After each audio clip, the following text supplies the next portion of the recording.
আমরা একটু ওই মিষ্টি পানি খাচ্ছিলাম এই ফিল্টারে ইয়ে করে, তো ফিল্টারটা নষ্ট হয়ে গেছে, তা আমরা এই নিজেরা করতে পারতেছি না, আর এখন আমাদের লোনা পানিটাই খাতি হচ্ছে। যা হোক ডায়রিয়া হোক যা হোক ওই জলই আমাদের খেতে হবে, খাল পাড়িয়ে কাদা পাড়িয়ে বর্ষা হোক যা হোক ওই জলই আমাদের।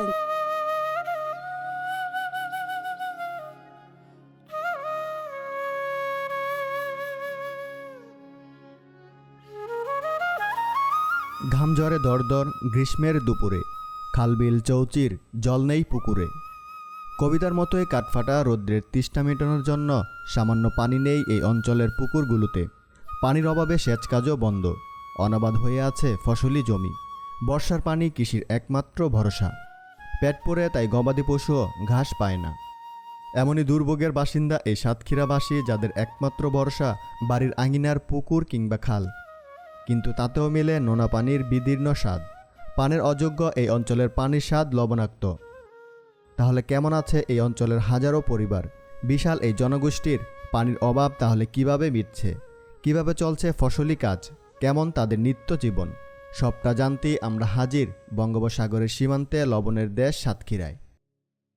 বন্ধুরা, আমি আজকে বাংলাদেশের এমন একটি জায়গায় দাঁড়ানো আছি, আপনারা শুনলে অবাক হবেন যে এই অঞ্চলের মানুষ মিঠা পানি খেতে পারে না। বাংলাদেশের এমন একটি অঞ্চল যেখানে মিঠা পানি নেই, মানে খাবার পানি থেকে শুরু করে ফসলি জমিতে দেওয়া থেকে শুরু করে সবই হচ্ছে নোনা পানি। কিন্তু তাদের একমাত্র মিঠা পানির উৎস সেটা হচ্ছে বৃষ্টির পানি আর হচ্ছে পুকুরের পানি। এই দুয়ের পানির উপরেই হচ্ছে তাদের নির্ভর করতে হয়। এই যে ছোট বয়ে চলা খাল, অসহায় পথিকের শূন্য চোখের মতোই পানি শূন্য। এ খালের কাদামাটি পাড়িয়ে শিশুরা যায় দূর দূরান্তে পানির খোঁজে। নারীরা কলসি নিয়ে ছুটে পরিবারের জন্য সামান্য পানির খোঁজে। সামনেই দেখতে পাচ্ছেন মা বোনেরা কলসি মাথায় হেঁটে আসছে। তারা প্রায় অর্ধ মাইল পায়ে হেঁটে কাদা মারিয়ে পানি সংগ্রহ করতে যায়। তাদের যাপিত জীবনের সংগ্রাম ও নিদারুণ কষ্টের কথা চলুন শুনি তাদের মুখেই। হ্যাঁ, খুব কষ্ট, ঘাড়ে কাগে হাতে খুব কষ্ট হয়। একজন বয়স্ক মানুষ, তো ইনিও কিন্তু প্রতিদিন এভাবে কলসি নিয়ে যায় সেখান থেকে পানি আনতে। আপনারা তো ওইখানের পানি ছাড়া তো আর খাইতে পারেন না। না না, আচ্ছা, কষ্ট হয় না আপনারা যে প্রতিদিন যান? কষ্ট হচ্ছে না এখন। বলেন কষ্টের কথা একটু বলেন। আমাদের কষ্ট করে এই জল আনতে হয়, এই খাইতে হয়, জন্মইরি খাইতে হয়, তাদেরও খাই দিতে হয়। আমাদের বাড়ি কোনো ভালো জল পেয়ে নিতে হয়। আচ্ছা আচ্ছা, যা হোক ডায়রিয়া হোক যা হোক ওই জলই আমাদের খেতে হবে, খাল পাড়িয়ে কাদা পাড়িয়ে বর্ষা হোক যা হোক ওই জলই আমাদের আনতে হবে।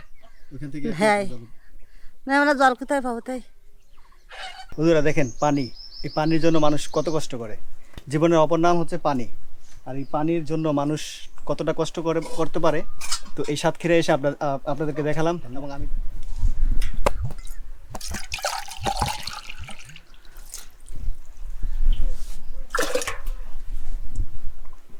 হালকা হালকা লবণ আছে না, ওদের আপনাদেরকে দেখালাম যে আসলে তারা পানির জন্য কতটা পরিশ্রম করে। তো এখানে কিন্তু প্রচুর গরম, এখানে যেমন রোদের তাপমাত্রা অত বেশি, সব দিক দিয়েই হচ্ছে এই এলাকার মানুষ অনেক পানি শূন্যতায় রয়েছে। আর যে লবণাক্ত পানি রয়েছে, পানি খাওয়ার পরে তারা কিন্তু অসুস্থ হয়ে পড়তেছে, ছোট বাচ্চাদের থেকে শুরু করে বড় যারা রয়েছে সবাই। গরু নিতে আসলেন?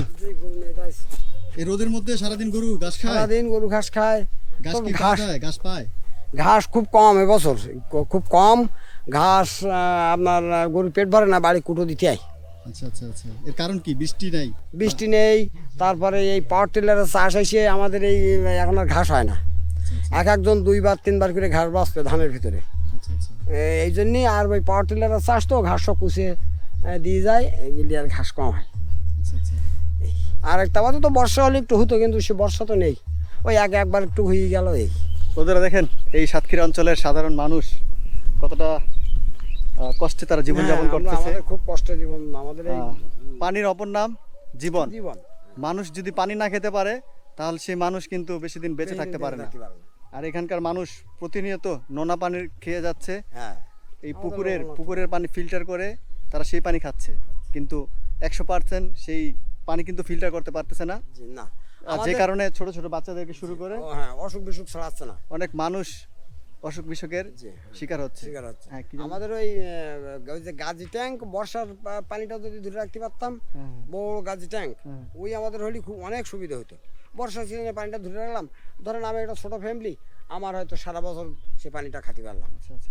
এই বন্ধুরা একটা জিনিস আমি দেখলাম যে এখানে একটি ফিল্টার করার জন্য একটি ইয়ে ছিল, যে হ্যাঁ ফিল্টারটা নষ্ট হয়ে গেছে। ফিল্টার তো যে ফিল্টারটা দেওয়া হয়েছিল এই ফিল্টারটা বর্তমানে নষ্ট রয়েছে, সেটা কিন্তু আপনাদেরকে একটু পরে দেখাবো। তো এই ফিল্টারটা দিয়েই হচ্ছে তারা যেই খাবার পানিটা পেত সেটা কিন্তু এখন আর পাচ্ছে না তারা, নষ্ট হয়ে গেছে। সেটা নষ্ট হওয়ার কারণে। তো এইটা দেখার আসলে কেউ নাই, তারা বলতেছিল যে এটা যে নষ্ট হয়ে গেছে, তো এটা আসলে দেখার মতো কেউ নাই, বা এখানকার যে সাধারণ মানুষ যারা রয়েছে তারা যে তাদের অর্থ দিয়ে সেটা ঠিক করবে তাদের সেই সামর্থ্য কিন্তু সে নাই। সমর্থন নেই। হ্যাঁ, তো সেটাই কিন্তু বলতেছিল। পানিগুলো কত লাল হয়ে আছে, এই পানি কিন্তু তারা খাচ্ছে আর এই পানিতে তারা গোসল করতেছে, এটা ঠিক? আচ্ছা, আপনাদের এখানে কি কি পানির সমস্যা আছে? আমাদের খাওয়ার পানির সমস্যা আছে, রান্নার পানির সমস্যা আছে। আচ্ছা, খাবার পানি আর রান্নার পানি এটা সংগ্রহ করেন কিভাবে আপনারা? কিভাবে সংগ্রহ করেন? ও সামনে হাতে কিনে নিয়ে আসে। বাজার থেকে কিনে নিয়ে আসেন? কত লিটার প্রতি কত? 30 লিটার 15 টাকা। আর আপনারা এই যে আমরা খাওয়ার এই গোসল করার পানি এই পুকুর থেকে? হ্যাঁ, এইখান থেকে গোসল করি। এই অঞ্চলের মানুষ কতটা অসহায়ত্ব বরণ করে আছে, তাদের যে খাবার পানি সেটি কিন্তু তাদেরকে কিনে নিয়ে আসতে হচ্ছে। 30 লিটার পানি 15 টাকা দিয়ে কিনে নিয়ে আসতে হচ্ছে। আর এই যে পুকুরের যে পানিগুলো দেখতে পাচ্ছেন, পানিগুলো কিন্তু একদম লাল হয়ে আছে, মানে অনেকটা নোংরাই বলা যায়।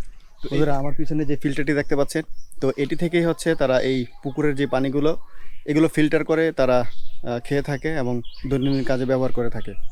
তো এখন কিন্তু এই যে ফিল্টারটা দেখতে পাচ্ছেন, এটি কিন্তু প্রায় 4 থেকে 5 বছর ধরে এই ফিল্টারটি এখন নষ্ট হয়ে আছে, মানে এখন পরিত্যক্ত হয়ে আছে। তো এই জন্য এই এলাকার মানুষের এখন কিন্তু পানি খাবার যে বিষয়টা সেটা কিন্তু তাদের অনেক কষ্ট হয়ে যাচ্ছে। তারা এখানকার নোনা পানি খাচ্ছে। অনেক মানুষ এখানে কিন্তু অসুস্থ হচ্ছে এই নোনা পানি খেয়ে দিন দিন। এই যে পুকুরের পানি ফিল্টার করা হতো এই ফিল্টার মেশিনে, কিন্তু বর্তমানে এটি নষ্ট হয়ে যাচ্ছে। বছর খানেক আগে সরকারিভাবে এই ফিল্টার বসানো হয়। পুকুরের পানি এই ফিল্টারের মাধ্যমেই পরিশোধন করে খাবারের যোগ্য করা হতো, কিন্তু প্রায় 4 বছর ধরে গ্রামের এই একমাত্র ফিল্টারটি অকেজো হয়ে পড়ে আছে। প্রশাসনের তেমন মাথা ব্যথাও নেই, ফলে সুপেয় পানি পাওয়ার শেষ ভরসাও এই ফিল্টারের সাথেই পরিত্যক্ত হয়ে যায়। আমরা একটু ওই মিষ্টি পানি খাচ্ছিলাম, এই ফিল্টারের ইয়ে করে, তো ফিল্টারটা নষ্ট হয়ে গেছে। তা আমরা এই নিজেরা করতে পারতেছি না, আর এখন আমাদের লোনা পানিটাই খাতি হচ্ছে। আচ্ছা আচ্ছা, মানে এই ফিল্টারে এই পুকুরের যে পানি এগুলো ফিল্টার হতো? হ্যাঁ, ফিল্টার হতো। আর এই পানি এই পানি আমরা খেতাম। বর্তমানে আপনারা কোন পানি খেতেছেন? এখন আমরা ওই কোম্পানির পানি খেতে হচ্ছে, কাটলবেড়ের থেকে অনেক দূরের থেকে আনতে হচ্ছে। আর কত কিলো হবে? Half kilo. হাফ কিলো যায় পানি এনে খেতে হবে? হ্যাঁ, খেতে হচ্ছে। মানে নিচে কল ডাবাইলো, নলকূপ ডাবাইলো নোনা পানি ওঠে? নোনা পানি ওঠে আর পুকুরের পানিও নোনা পানি? না, পুকুরটা মিষ্টি। পুকুরের পানি এটা মিষ্টি। মানে পুকুরের পানিটাই ফিল্টার হতো? হ্যাঁ, ফিল্টারটা নষ্ট হয়ে গেছে। বর্তমানে ফিল্টার নষ্ট। বর্তমান ফিল্টার নষ্ট। তাহলে আপনাদের এখানে আধা কিলো 1 কিলো যায়? আধা কিলো 1 কিলোর মতো দিয়ে ওখান থেকে পানি এনে খেতে হয়। তাহলে এটা আপনারা এই যে এলাকাবাসী যারা আছেন এটা কি ঠিক করার কোনো উদ্যোগ নেন নাই? এনজিও থেকে দেয়, তা তারা গা লাগায় না। হ্যাঁ, অনেক সময় ডায়রিয়া দেখা দেয়, পাতলা পায়খানা হয়, এইরকম হয়। কি করবো, ওই লোনা পানি ওই ফুটিয়ে তাই খাতে হয় কোনো রকমের জীবন। সাতক্ষীরা অঞ্চলের পানির অভাব এই অঞ্চলের মাঠঘাট দেখলেই আন্দাজ করা যায়। দুদু মাঠের যত দূর চোখ যায় কেবল আছে বিষণ্ণতা, নেই সবুজের একটু ছোঁয়া, কিন্তু তারই মাঝে অসহায় রূপে দেখা মিলে এক বর্ষীয়সী বৃক্ষের। জানা যায় এই গাছের বয়স প্রায় 1200 বছর। পানির প্রচণ্ড অভাবে মাঠ ফেটে চৌচির, সেখানে এমন একটি গাছের বেঁচে থাকাই মুশকিল। যাও অবশিষ্ট আছে, মনে হয় না আর কিছুদিন পর এর কোনো চিহ্ন থাকবে। আপনাদের এখানে তো মিঠা পানি নাই, কিভাবে কি চলেন আপনারা? ওই যা আছে তাই খাই যায়, আর কি করবো। তো ওই ফিল্টার আর পুকুরি পানি ফিল্টার করার ওই ওভারে একটা সরকারি বিঘার আর আর এই ওই বাড়িয়ে দেওয়া ফিল্টার দিয়ে ওই খেতে হয়। মানে পুকুরে পানি ফিল্টার করে খান? হ্যাঁ। আর এই যে ফসলি জমিতে? ফসল জমিতে ওই বর্ষা যা হবে তাই। আচ্ছা, এই বর্ষা ছাড়া আর এমনি পানি দিয়ে ফসলি জমি করতে পারেন না? পানিতে কুদায় না তো। আচ্ছা আচ্ছা, মানে নোনা পানি দিয়ে তো ফসল হয় না? ফসল হয় না। আজকে আপনাদেরকে এমন একটি গাছ দেখাতে নিয়ে যাচ্ছি, খুবই অদ্ভুত। প্রায় 1200 বছর আগের নাকি একটি গাছ এই সাতক্ষীরায় রয়েছে। এই যে দাদু বলতেছিল যে দাদুর বয়স এখন কত? 75 বছর বয়স। তো ইনি 75 বছর বয়স থেকেই হচ্ছে এই গাছটা এখানে এই সাইজেরই দেখতেছে। তো সেই গাছটি এখন আপনাদেরকে দেখাতে নিয়ে যাচ্ছি। এই যে বন্ধুরা দেখেন, এই যে সামনে সেই গাছটি। তো এখানকার স্থানীয় এই দাদুকে নিয়ে এখন সেই গাছটি আপনাদেরকে দেখাতে নিয়ে যাচ্ছি। না এটা জীব গাছ বলে। জীব গাছ। হ্যাঁ, বন্ধুরা এই যে দেখতে পাচ্ছেন, এই সেই গাছ যেটির বয়স প্রায় 1200 বছর।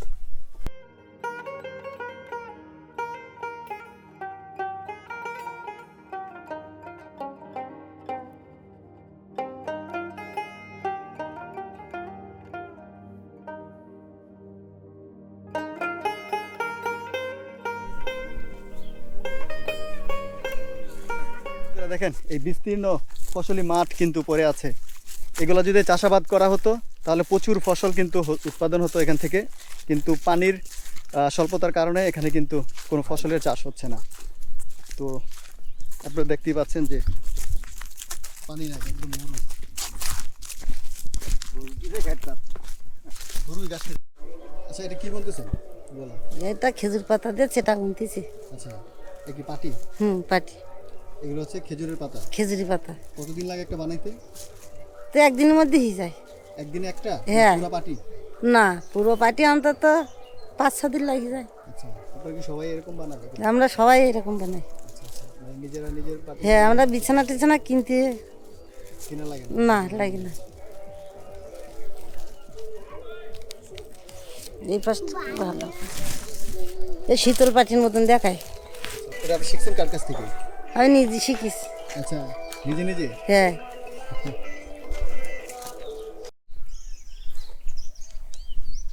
বন্ধুরা দেখেন, এই যে কৃষি জমিতে পানি দেওয়ার জন্য তারা যে এই যে ব্যবস্থা করেছে, উপরে 2টা ড্রাম দেওয়া আছে, আর এই পানিগুলো পুকুর থেকে উঠায় নিয়ে আসা হয়, আর এই যে মোটরের মাধ্যমে সেচে পানি দেয়। এভাবে পানি দিলে কি পানি কি কম লাগে না? কম লাগে আচ্ছা, আর এমনি তো আপনারা তো এই মানে বেশি পানি তো দিতে পারেন না। না, এই পুকুরের পানি যেটা আপনারা এই অল্প পানিতে যথেষ্ট। আচ্ছা আচ্ছা, পুকুরের পানি যেটা আপনারা খান সেটাই জমিতে দেন। হ্যাঁ। বন্ধুরা এই যে যেই পানি পুকুর থেকে যে পানি উঠিয়ে তারা খায়, সেই পানি কিন্তু আবার এই যে সেচের কাজে দেয়।